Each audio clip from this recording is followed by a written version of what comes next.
cơn mai một tuần nào cơ nhẹ còn tí đấy cơ này ê nhớ bây giờ nam ơi camera vậy hả cơ này ai kia đi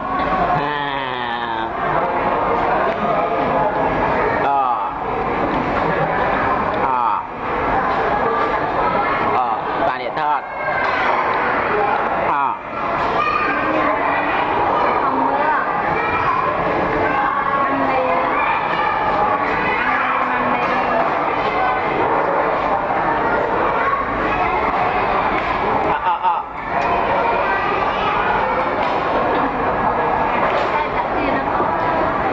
đi ta cô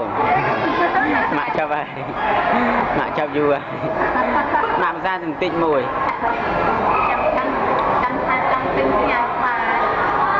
ta đợt tuần tinh tới pi ba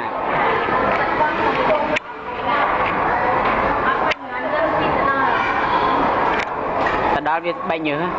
nhưng gặp tinh là cảm ơn nhập tinh ta cảm ơn nữa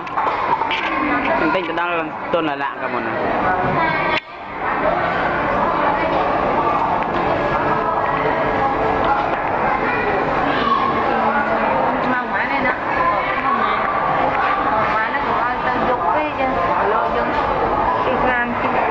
con lại mười mưa đó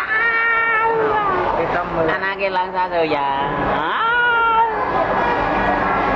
chạy mười con hả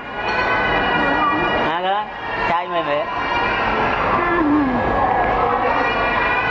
từ nhà mà con